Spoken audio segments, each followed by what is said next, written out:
good Monday morning to you. We start off the day with May Gray. Good morning, I'm Evan Narani. We're going to jump into what this week looks like as we start off the month of May, but I want to start by kind of backtracking and showing you what April ended up looking like in total. We have our numbers in now on our afternoon highs, our overnight lows, precipitation, and all three for the month of April came in below normal. Average afternoon highs came in 2 degrees cooler than normal, average overnight lows nearly 3 degrees cooler than normal, and our precipitation also below normal. So on all three fronts, the month of April was not all that spring-like to us, I guess, except for the precipitation part. But luckily, January, February, March, we had so much rain that we're able to compensate from those 3 months. Keep in mind, though, this does kind of set the stage for now how we are starting off the month of May. It's May 1st, trough of low pressure sinks down the coast over the next several days, and that gives us a daily marine layer, meaning morning gray skies,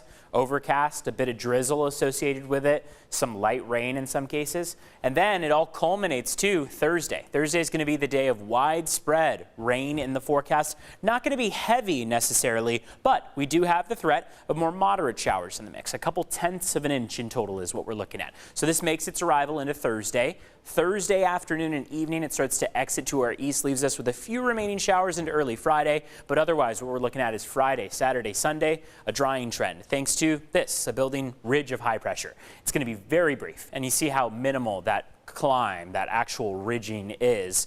Instead, with this weak ridge, what we'll do is see less dense marine layer, so more sunshine on hand by the upcoming weekend, Friday, Saturday, Sunday. We'll get a little bit of a boost in temperatures, but it's still going to stay below normal for the next 8 days, essentially because we've got another trough of low pressure quickly behind it that could start to allow for more rain in the forecast as early as about the middle of next week. In the meantime, though, wind is very breezy. It's going to be something that we talk about each afternoon. We'll pause this at 6 p.m. today, and you see this is sort of where we'll reach our peak in terms of your wind gusts. Now, across the mountains and deserts, a wind advisory takes effect today. It lasts from 10 a.m. Monday through 3 a.m. Tuesday, and that's because of these double-digit wind gusts and above double digits. I mean, you're up to 56 miles per hour in Borrego Springs. Along the coast and inland, 10 to 20 miles per hour, so much calmer. But notice the direction of those winds. These arrows are all pointing from the west to the east, and that means that this is that push of onshore flow,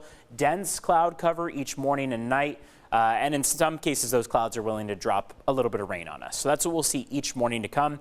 Temperatures are going to stay cooler than normal. It's going to feel not like spring, instead still a bit like winter out there for us. 60s along the coast and inland. We're essentially going to be 5 to 10 degrees cooler than normal for our afternoon high temperatures. 62 for San Diego, 59 for Alpine. Warmest we'll see is Borrego Springs, and they're going to barely make it into the 80s. 81 is about what we're looking at.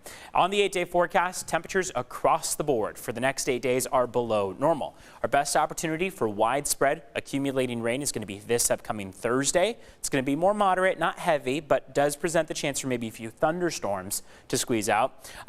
Coastline, you're going to be struggling to see much sunshine this week. But inland is where we'll likely have a little bit more of it on hand. The expectation is that closer to Tuesday, Wednesday, we'll have at least a bit of sun peeking through. Across the mountains and deserts, mountains will likely pick up on the heaviest accumulations. Temperatures stand in the 40s and 50s out there. And then you see the deserts. They are going to struggle with wind today through Thursday.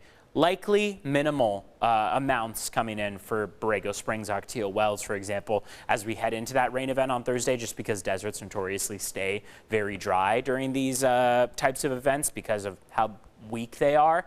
So the expectation is cloudy skies. Temperature still cooler than average. 72 is about as warm as we'll get by Thursday, but then warming back up as we head toward the beginning of next week. For more on the forecast, head to cbs8.com/weather. Thanks for being with us here for CBS 8 Plus Extended Forecast.